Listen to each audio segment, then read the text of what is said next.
Какая машина способна за один проход сдвинуть столько земли, сколько весит Эйфелева башня?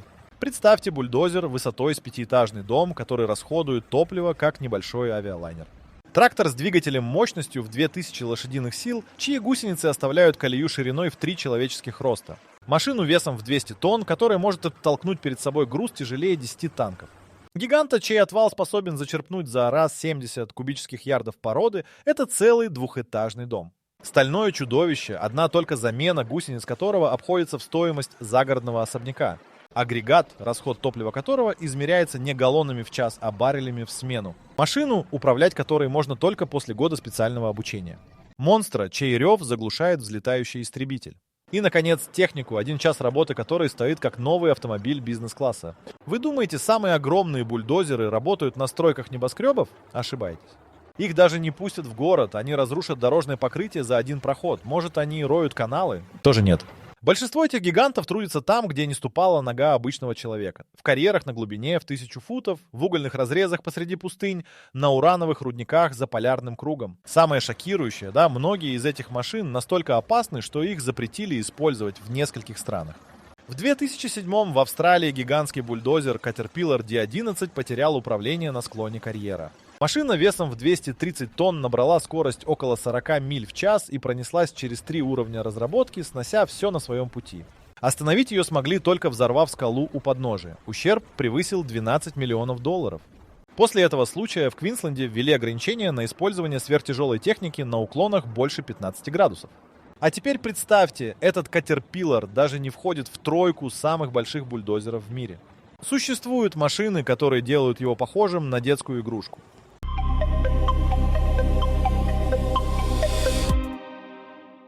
Komatsu D575 появился в карьерах Чили в 2008. Японцы создали монстра весом в 330 тонн, больше чем 40 африканских слонов вместе взятых. Его отвал шириной 24 фута может толкать перед собой 90 кубических ярдов породы за один раз. Это объем небольшого бассейна. Машинист поднимается в кабину по лестнице из 23 ступеней. Двигатель выдает 2500 лошадиных сил, как у гоночного болида Формулы-1, умноженного на 20. Расход топлива достигает 150 галлонов в час. За 8-часовую смену бульдозер сжигает 1200 галлонов дизеля. Столько обычный автомобиль потратит за 3 года.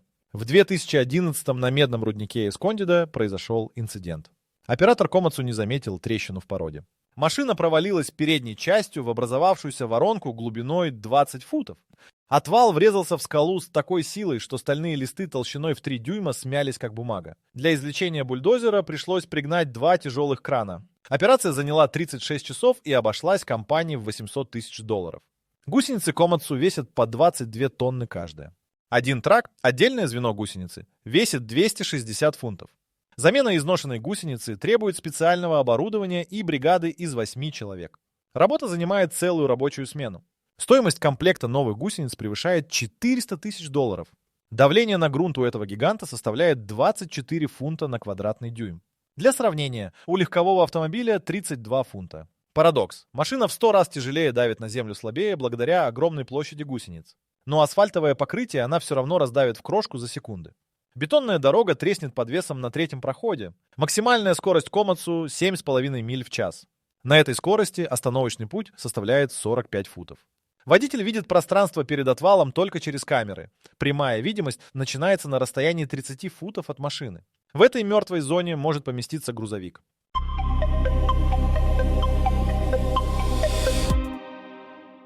Liebherr PR764 стоит в карьере как 5-этажное здание. Высота машины достигает 21 фута, выше 2 микроавтобусов, поставленных друг на друга. Немецкие инженеры собирают каждый экземпляр вручную на заводе в Австрии. Цена одной машины $7 миллионов. За эти деньги можно купить частный реактивный самолет Cessna Citation. Двигатель объемом в 2300 кубических дюймов развивает 3000 лошадиных сил. Это 8 моторов от тяжелого грузовика в одном блоке. Масляный картер вмещает 132 галлона масла. На обычной легковушке этого хватит на 200 замен. Воздушный фильтр размером с бочку требует очистки каждые 4 часа работы в пыльных условиях. В 2016-м на Золотом руднике в Неваде произошла поломка гидравлики подъема отвала. Лезвие весом в 48 тонн рухнуло вниз со скоростью свободного падения. Удар был такой силы, что разорвало 4 гидроцилиндра диаметром в 8 дюймов каждый. Гидравлическая жидкость под давлением в 5000 фунтов на квадратный дюйм вырвалась наружу фонтаном высотой в 30 футов. Оператор получил ожоги от раскаленной жидкости, несмотря на то, что находился в закрытой кабине. Ремонт занял 3 недели и стоил компании $1 200 000. Кабина Липхера оснащена системой климат-контроля с фильтрацией воздуха военного образца. Она задерживает частицы размером до 3 микрон, в 10 раз меньше толщины человеческого волоса. Без этой системы машинист вдыхал бы смертельную дозу кремниевой пыли за месяц работы. Сиденье установлено на пневматической подвеске с 12 регулировками. Вибрация в кабине не превышает 2,5 Гц, меньше, чем в салоне легкового автомобиля. Топливный бак вмещает 750 галлонов. Полной заправки хватает на 10 часов непрерывной работы. Заправочный пистолет подает топливо со скоростью 50 галлонов в минуту. Обычная бензоколонка выдает 3 галлона. Радиатор системы охлаждения размером с стену небольшой комнаты прокачивает 400 галлонов охлаждающей жидкости в минуту. Липхер может работать на высоте до 12 тысяч футов над уровнем моря без потери мощности. Специальная турбина компенсирует разрежение воздуха. В Андах эти машины трудятся в условиях, где человек без кислородной маски теряет сознание за 15 минут.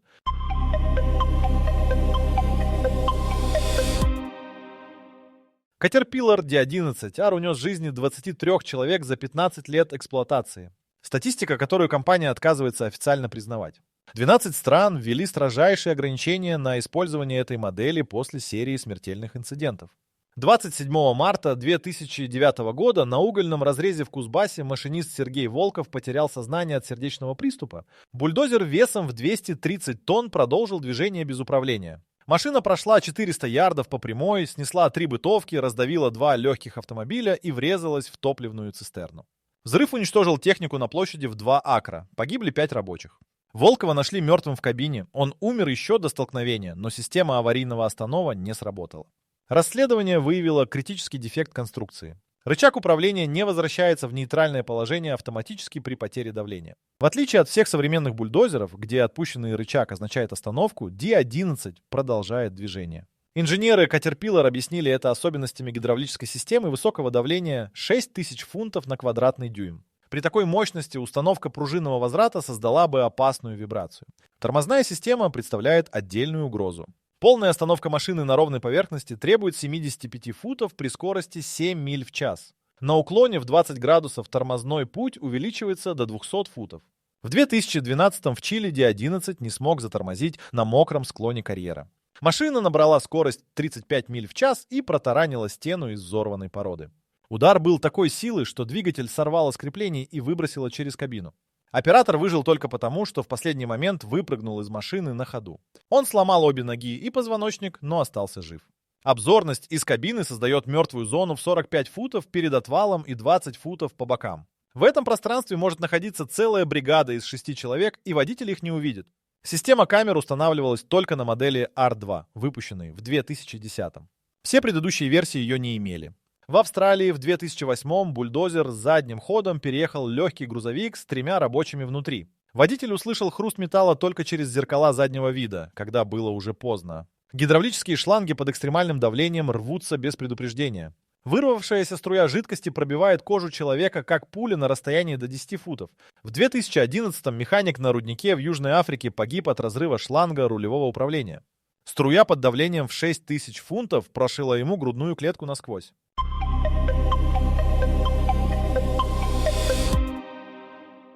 Бульдозер ИТУ-650 строили на Челябинском тракторном заводе, где во время войны собирали танки Т-34.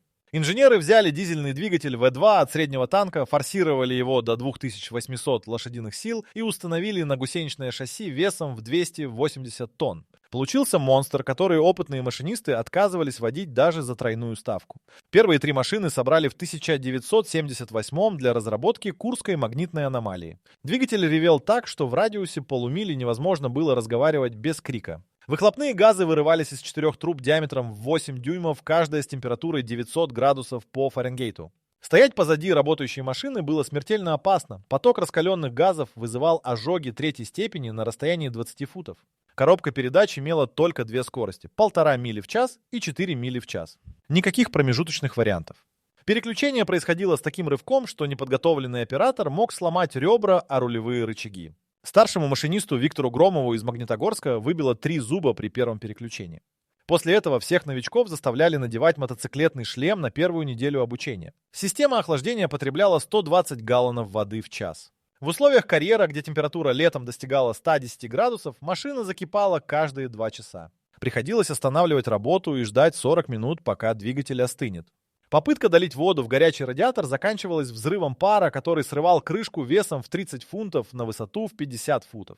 Рулевое управление работало на принципе танкового, притормаживания одной гусеницы. Для поворота требовалось тянуть рычаг с усилием в 180 фунтов. Это вес взрослого мужчины. Машинисты заканчивали смену с разорванными мозолями на ладонях и растянутыми мышцами спины. Через полгода работы у каждого оператора развивалась хроническая грыжа межпозвоночных дисков.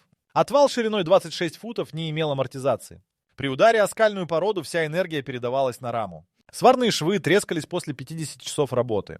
Ремонт требовал полной разборки передней части машины и занимал неделю. На Лебединском ГОКе один бульдозер простоял в ремонте 130 дней из 180 за полгода. Видимость из кабины перекрывал капот двигателя высотой в 6 футов.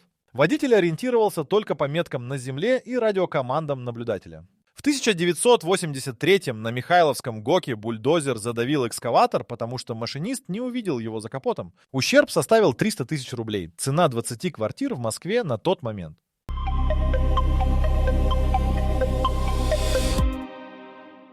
Австралийская компания Austin Western построила бульдозер Super 700 в 1992 специально для железорудных карьеров Пилбары. Отвал этой машины развивает толкающее усилие в 350 тонн. Достаточно, чтобы перевернуть груженный самосвал весом в 40 тонн одним движением.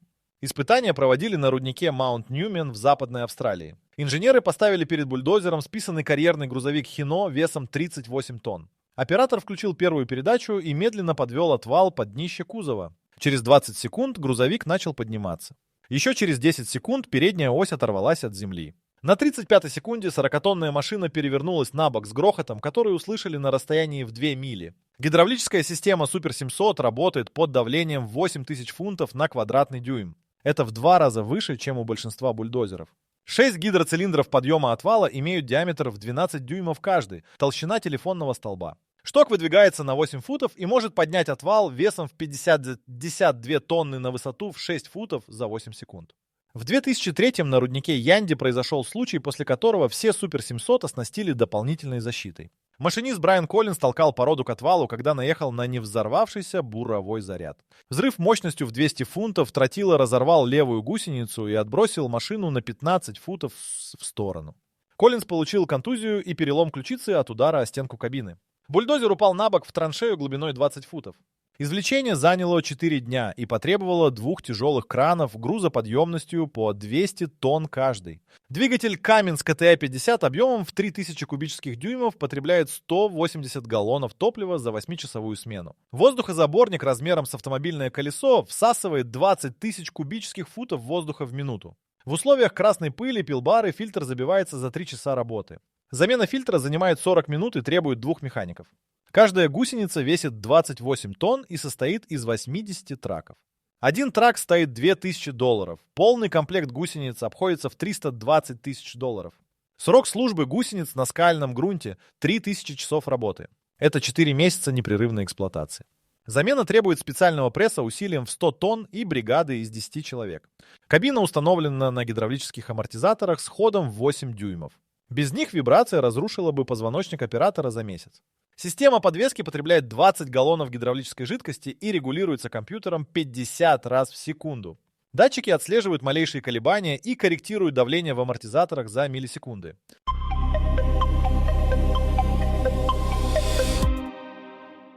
Джон Дир 950 убил 3 операторов за первый сезон работы на нефтяных песках Атабаски в Канаде. Это произошло зимой 2005 года при температуре минус 40 градусов по Фаренгейту. 1 февраля механик Дэвид Томпсон проверял гидравлику в холодном состоянии. Остаточное давление в системе сохранялось даже после 2 часов простоя. Когда он открутил фитинг на шланге подъема отвала, замерзшая гидравлическая жидкость вырвалась под давлением в 4000 фунтов. Струя ударила Томпсона в шею, разорвав сонную артерию. Он истек кровью за 3 минуты.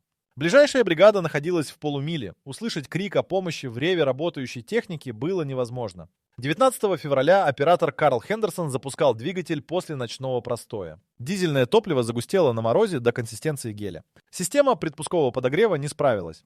Хендерсон использовал аэрозольную пусковую жидкость, смесь эфира и пропана. Он распылил слишком много. Когда двигатель провернулся, произошел взрыв во впускном коллекторе. Ударной волной вырвало воздушный фильтр весом 80 фунтов. Он пролетел 40 футов и ударил Хендерсона в голову. Смерть наступила мгновенно. 27 февраля машинист Роберт Макдональд работал на склоне в 25 градусов.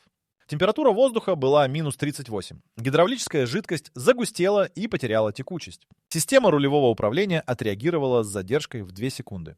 Макдональд тянул рычаг поворота, но левая гусеница продолжала вращаться. Бульдозер соскользнул с утрамбованной дороги на рыхлый грунт. Машина весом в 250 тонн накренилась на 30 градусов и начала переворачиваться.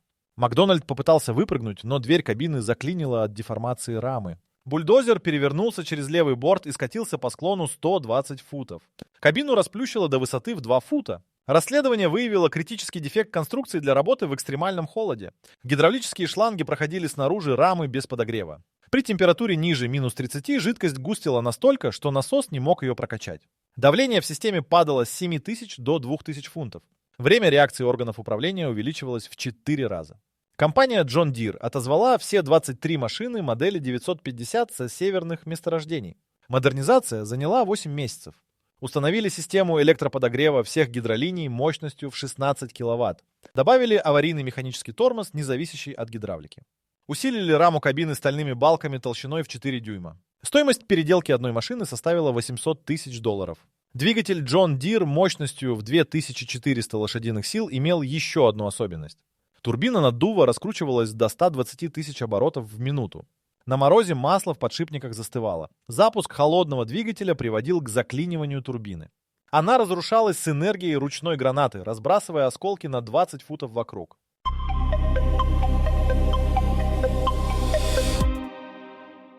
Бульдозер БАТ-2 строили на Кировском заводе в Ленинграде для ликвидации последствий аварии на Чернобыльской АЭС. 26 машин собрали за 40 дней в мае 1986 года.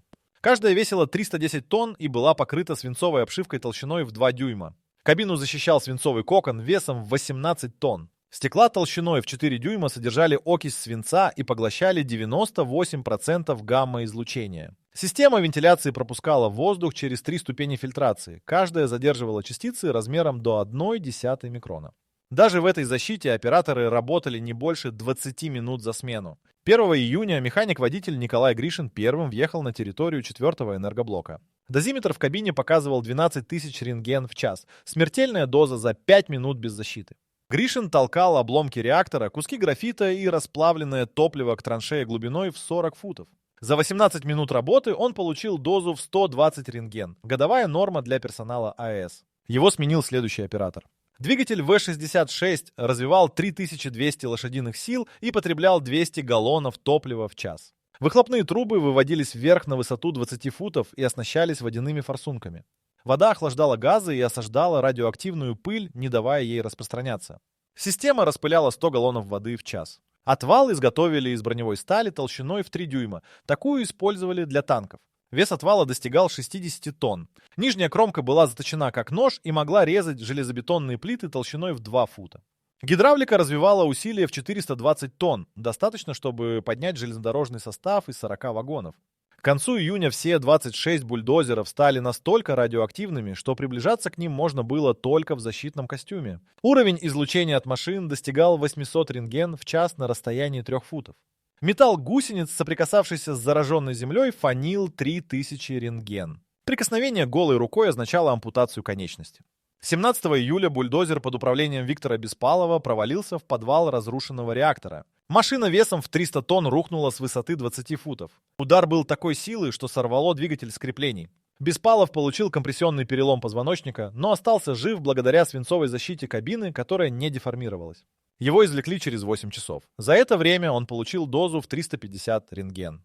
Через 2 месяца Беспалов умер от лучевой болезни в московской клинике. Все 26 бульдозеров захоронили в бетонных саркофагах в 30-километровой зоне. Уровень радиации от них до сих пор составляет 200 рентген в час. Период полураспада изотопов в металле – 24 тысячи лет. Эти машины останутся смертельно опасными следующие 10 тысяч лет. Да, 10 тысяч лет.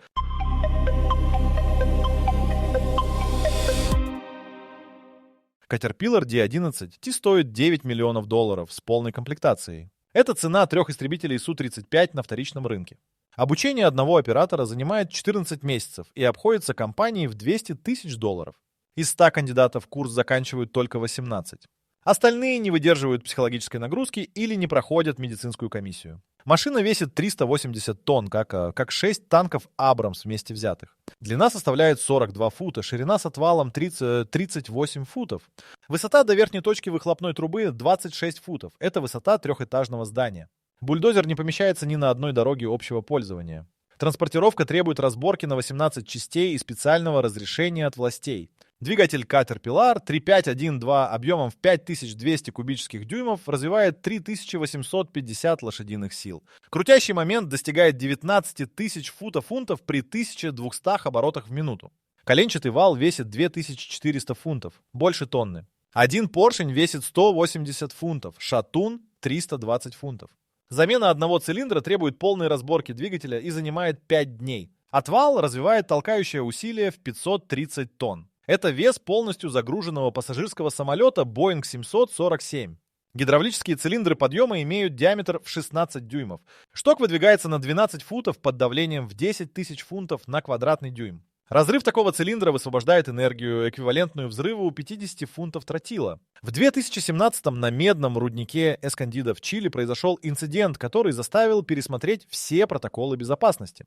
Оператор Хуан Моралес с опытом работы в 12 лет потерял контроль над машиной на склоне карьера. Бульдозер начал скользить боком по влажной глине.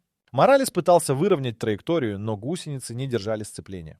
Машина набрала скорость 20 миль в час и неслась к краю уступа высотой в 120 футов. Моралес активировал аварийную систему останова. Компьютер заблокировал двигатель и включил все тормоза одновременно. Энергия торможения была настолько велика, что разорвала 6 тормозных дисков диаметром в 40 дюймов каждый. Осколки пробили топливные баки, 400 галлонов дизеля вылились на раскаленные тормозные механизмы. Вспыхнул пожар. Моралес не смог открыть дверь кабины. Ее заклинило от деформации рамы при торможении. Температура внутри поднялась до 200 градусов за 30 секунд. Система пожаротушения выбросила 100 фунтов углекислоты, но огонь не остановился. Моралес разбил бронированное стекло с запасным огнетушителем весом в 20 фунтов. Потребовалось 18 ударов. Он выбрался через проем за секунду до того, как огонь достиг гидравлических шлангов высокого давления. Взрыв разнес переднюю часть бульдозера на куски. Отвал весом в 70 тонн отлетел на 150 футов и упал в карьер. Ударная волна сбила Моралеса с ног на расстоянии 80 футов от машины. Он получил контузию, ожоги второй степени и 3 сломанных ребра. Бульдозер стоимостью 9 миллионов превратился в груду искореженного металла. Ущерб составил 14 миллионов с учетом простоя карьера.